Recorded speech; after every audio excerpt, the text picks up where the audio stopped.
Hi guys, this is Debbie with Debbie J's Crafting Corner. Today I'm going to show you how you can create an awesome traveler's notebook cover with the Halloween theme. I know that you guys love this paper pack when I share the slimline cards that I made using it. Today I'm going to use one page and one cut-up art to make a cover for a traveler's notebook. The traveler's notebook that I'm making measures approximately 8.5 inches by 5.5 inches. So first I'm taking that 12 by 12 sheet and cutting it down to 8.5 by 11.25. This page has a little ghost down in the lower right hand corner, so I want to make sure that I've got this in the right, I've got it facing in the right direction. So you'll see that I did cut this one right where the little ghost is still showing there because I want him to be on the cover of my notebook.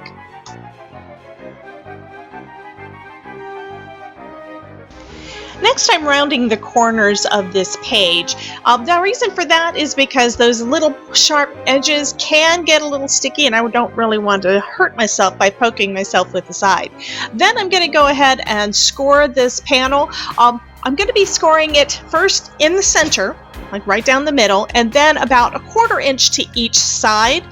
The reason for that is that when you laminate cardstock or pattern paper or whatever, the laminate is very, very difficult to score and to fold, and a lot of times you're going to wind up with air pockets at the fold. I'm going to try to minimize that, even though you can't get rid of it completely, by first scoring the paper and then scoring the laminated once I've got it all laminated. So I'm going to be scoring this one at 5 1/8 inches, 5 5/8 inches, and 6 1/8 inches.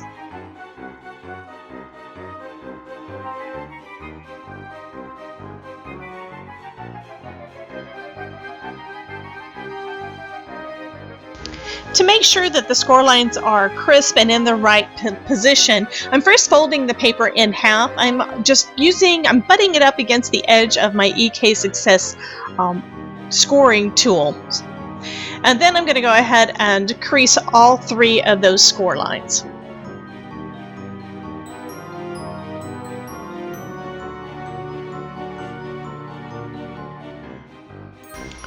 Next, I'm going to decorate the front. Now, on what I've noticed when you're laminating different cardstocks, it's best not to put too much on there and to try to keep it as flat as possible. So I'm just rounding the corners on that cut apart that says, "If you've got it, haunt it."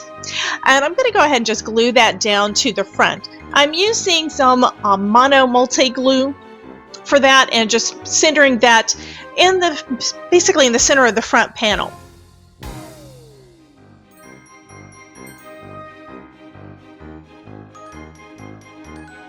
Now I'm ready to laminate. So I'm just going to place this all the way to the edge on the inner side of that laminating pouch, and you see this is the largest one I had and it barely covered.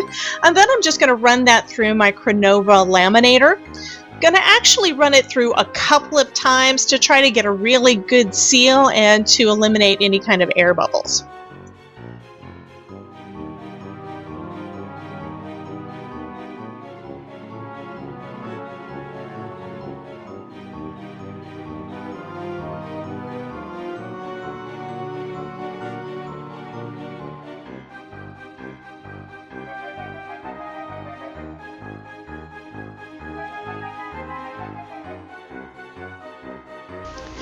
Now I'm just going to trim off the little bit of the excess that's on the 2 longer sides. I'm trying to leave the gap between the edge of the paper and the edge of the laminate at right about 1/8 of an inch so that it doesn't cut into that air bubble. You do have to be careful with that and check it before, during, and after your cut to make sure that you don't cut into that.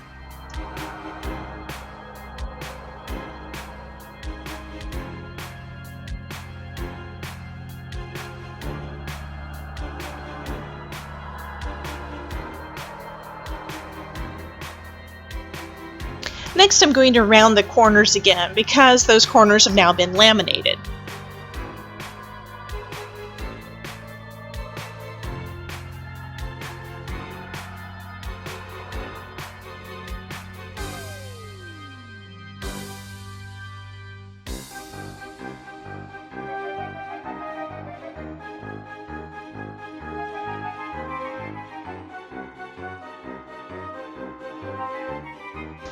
Next, I'm going to go back and rescore over those lines that we had done before.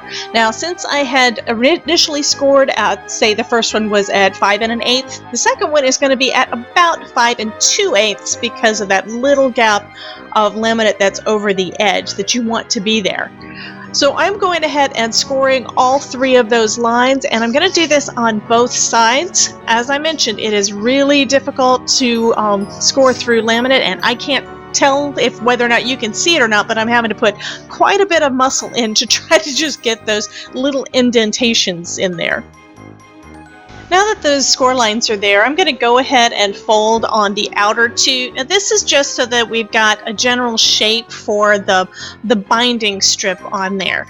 Also, it helps me to be able to see where I'm going to need to punch. I'm using my Crop-A-Dile punch here, and I'm going to be punching a small hole. I'm actually using the larger of the 2 holes to make it easier to thread, but I'm going to be punching these at about 1/4 inch in from the edge on each of those score lines.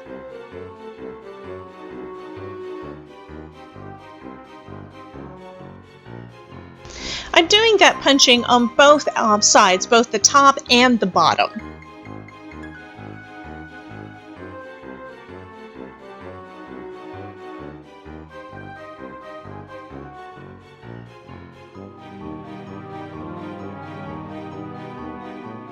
Next, I'm adding 1 additional hole. Now, my hole punch won't reach into the center, so instead I'm just using a pokey tool along with a thick foam mat. I'm using my Stamper's secret weapon for this.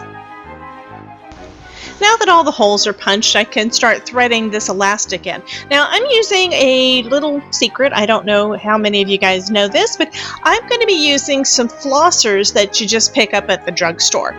They basically it's a piece of plastic that has a loop on the end that is perfect to use as a needle.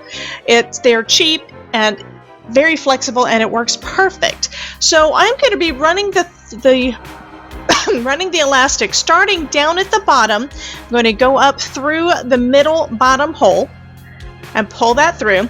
Then I'm going to go out from the inside to the outside through the middle top hole.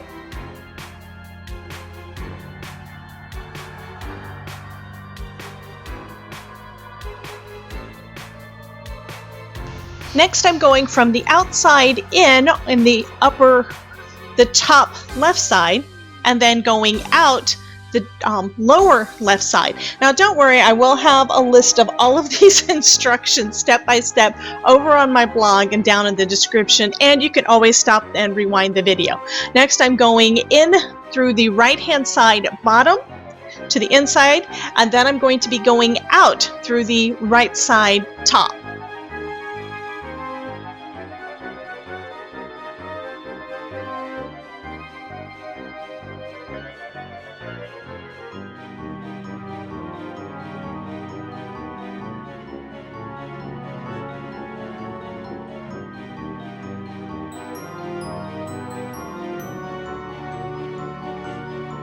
Next, we're going back in through the top center and taking that cord about halfway down. You're probably noticing that I'm having to readjust the tension and placement of that cord, and that's because it's all one piece. But I am going to get that all straightened out in just a minute. I'm going to go ahead and redo it one more time to shorten that piece because I don't need to waste any of that elastic.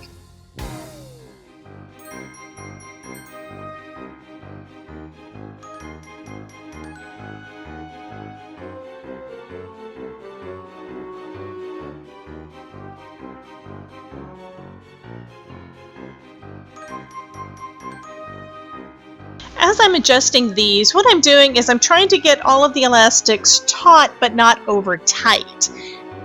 And now that I've got them all measured out about right, I'm measuring one last piece. The end I'm taking up to a little over halfway up, and then I'm going to cut that one off because this is where I'm going to be actually tying it.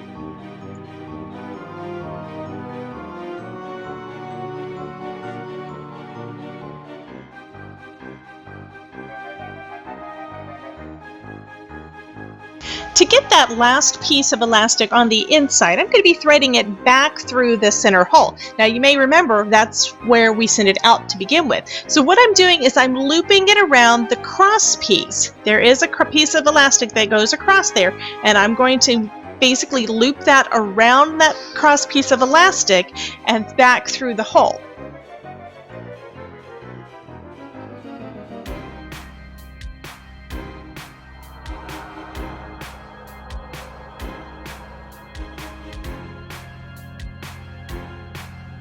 Now I can go ahead and tie that off. And what I'm going to do is I'm going to use my EK Success reverse tweezers to hold that centerpiece in place while I do the tying.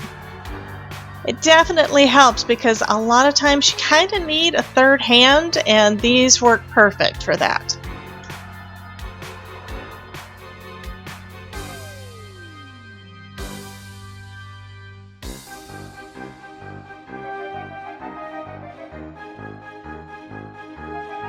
And I'm going to double tie it just to be on the safe side.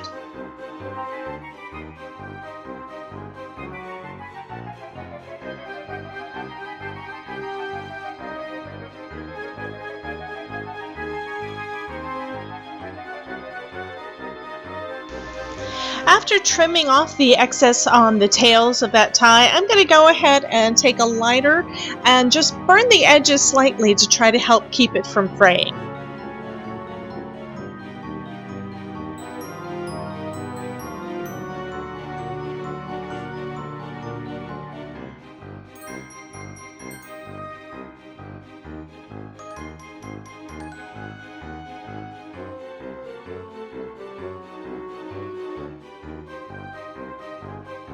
Now we need to add the elastic that's going to keep this closed. So I'm taking that flosser again with the rest of the elastic and threading it out from the inside through that little hole that we punched in the center of our notebook.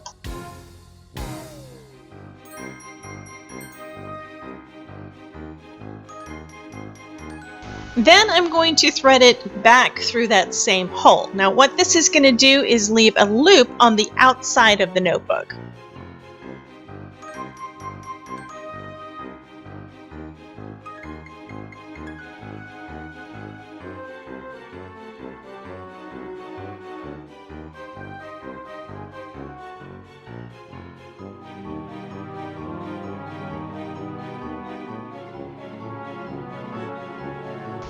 Next, I've got to loop that around over the notebook to see whether or not it's the right size, and then adjust the cord accordingly.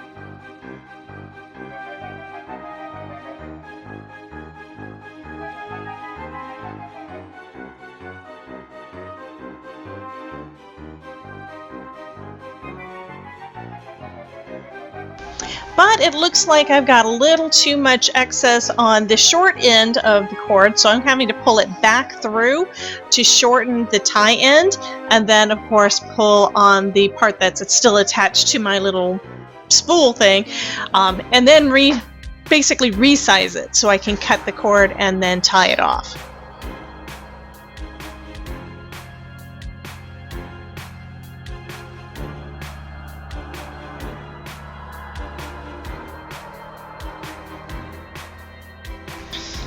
Now that I have it where I want it, I'm going to go ahead and cut the excess elastic off and go ahead and tie those two pieces together.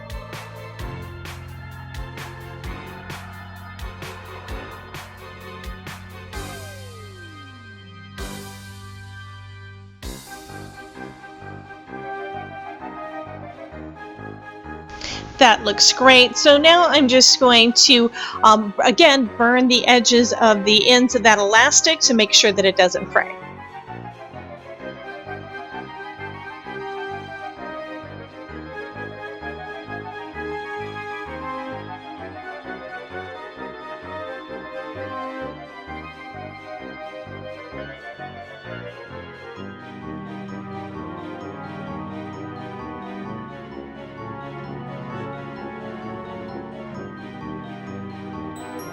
That finishes up this project for today.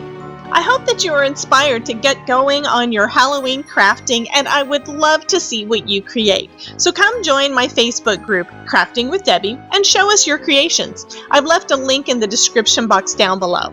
Oh, and if you make anything using ideas from one of my Halloween videos, please post a picture and tag me at hashtag DebbieJ's Crafting Corner and at hashtag DJCC Halloween 2020. You can also see all of my Halloween videos for 2020 by clicking on the hashtag DJCC Halloween 2020 down in the video title. Here are some other videos that you may be interested in.